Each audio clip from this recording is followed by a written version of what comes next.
Tayo po ay nagkakatipon ngayon sa harapan ng Diyos para pagbuklurin sa ang lalaki at babaeng naririto, si kapatid na RDS Roque at si kapatid na Jamela D sa pamamagitan po ng banal na pagkakasal. Hello babe! Ngayon ang panibagong yugto ng kwento natin. Ang pagkakataong pareho nating inasam at pinagpanata, mangyayari na. Marami tayong hinarap na mga pagsubok, hindi perpekto ang ating relasyon, pero sa kabila nun, marami pa rin ang masasayang pagkakataon na magkasama nating hinarap.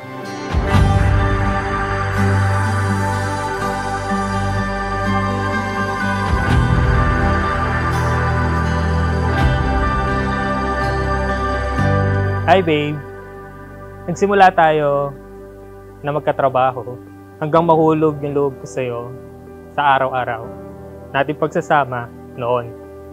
Salamat!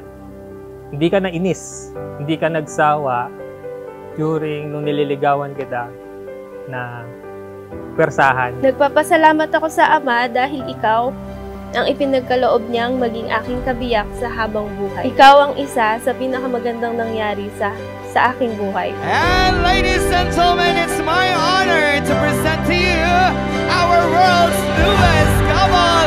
Isang malakas na palakpakan for Ace and Cham!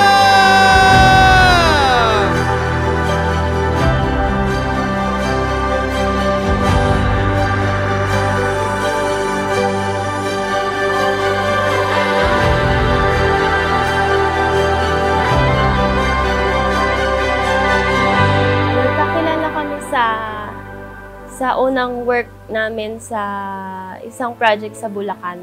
Civil engineer kasi Cham at electrical din ako. So, pareho kaming site engineer nung time na yun. So, nangyari, nauna akong pumasok dun sa company. Tapos, tinukso-tukso lang kami nung senior engineer namin. Hanggang yon parang nagkulitan yan, tukso-tukso.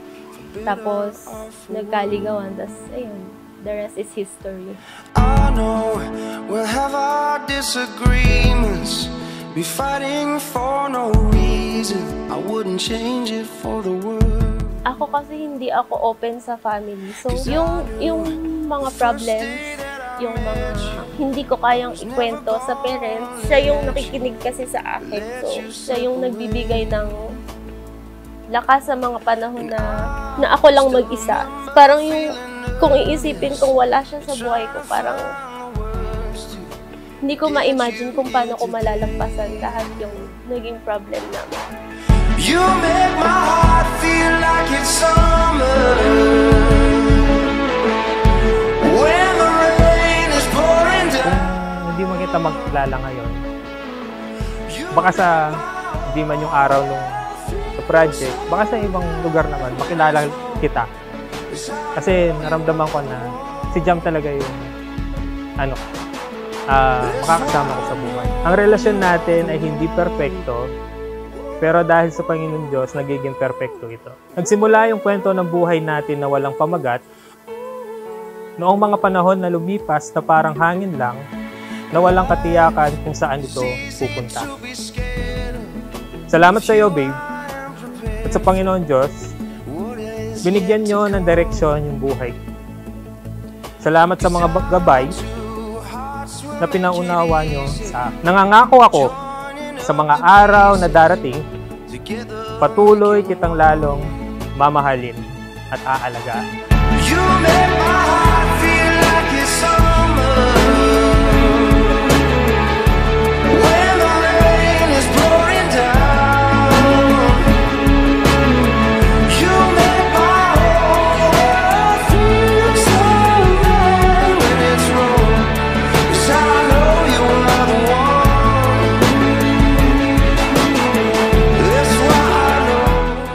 Ngayon, saksi ang ating mga magulang at ang mga mahal sa buhay ay tatapak tayo sa panibagong yugto. Tulad ng lagi kong sinasabi, hindi natin masisigurado na lagi masaya, pero ang pangako natin sa isa't isa, magkasama nating haharapin ang lahat.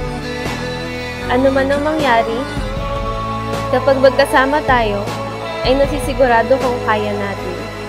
Dahil ikaw at ako, ngayon ay iisa na. You make my heart feel like it's summer. When the rain is pouring down, you make my whole world feel so nice. Dahil dito'y iiwan ng lalaki ang kanyang ama at ina at makikisama sa kanyang asawa. At ang dalawa ay magiging isang laman. Kaya hindi na sila dalawa kundi isang laman. Ang pinapagsama nga ng Diyos ay huwag papaghiwalayin ng tao. That's how I know you are